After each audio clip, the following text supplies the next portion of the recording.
Bonjour à tous et bienvenue dans votre revue de presse financière et mondiale. À tout de suite.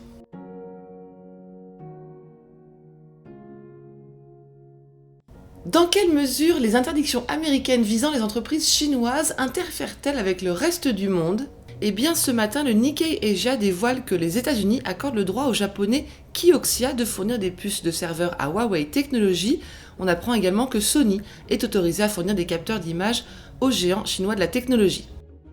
Banni de l'Occident, Huawei trouve des relais en Asie du Sud-Est. Le leader chinois des équipements de télécommunications a conclu un accord avec l'Indonésie autour de deux piliers, la formation de 100 000 Indonésiens aux standards de la 5G et du cloud, et une coopération avec Indosat Ooredoo, le deuxième acteur des télécoms en Indonésie, pour l'installation d'infrastructures 5G. Et Huawei qui doit aussi composer avec ses concurrents nationaux, Xiaomi, le quatrième fabricant mondial de smartphones, a levé près de 4 milliards de dollars mercredi pour financer son ambition de fabriquer 240 millions de smartphones en 2021. Le South China Morning Post nous informe que la Chine ouvrira son radiotélescope sphérique géant FAST aux scientifiques du monde entier en 2021. C'est le seul modèle de télescope à antenne unique sur la planète depuis l'effondrement mardi de son homologue de Porto Rico. La fusion de Grab et Gojek, les deux géants sud-asiatiques de la livraison de nourriture, s'avère plus compliquée que prévu. Les deux acteurs estiment être en position de force par rapport à l'autre et multiplient les déclarations en ce sens. Rappelons que cette fusion serait la plus grande fusion technologique d'Asie du Sud-Est. Aux États-Unis, Facebook est poursuivi en justice pour avoir favorisé illégalement l'embauche de travailleurs immigrés au détriment des citoyens américains. La plainte concerne plus de 2600 postes entre 2018 et 2019 réservés aux titulaires de visas temporaires.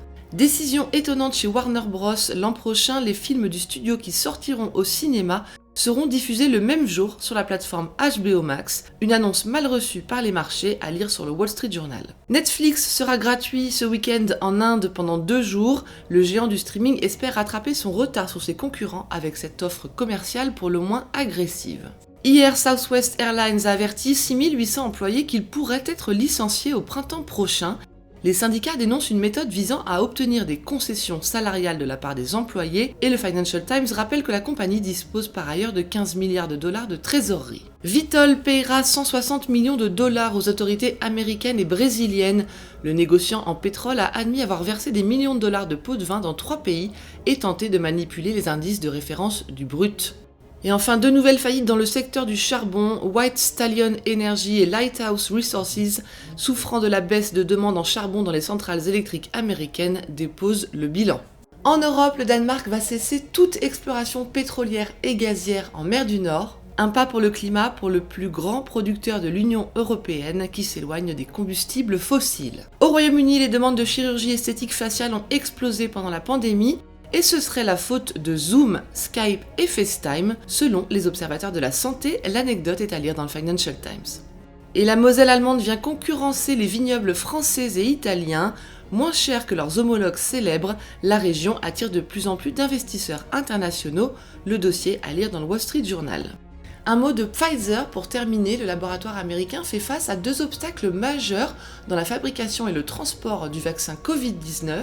D'abord, une pénurie de matières premières qui devrait réduire de moitié son objectif de production pour 2020, selon le Nikkei Asia, puis des problèmes de cybersécurité menaçant la livraison. Les cyberattaquants cibleraient les plateformes de chaîne du froid nécessaires à l'acheminement des vaccins, à lire dans le Financial Times. Voilà ce qu'il fallait lire aujourd'hui sur les unes du monde. À lundi.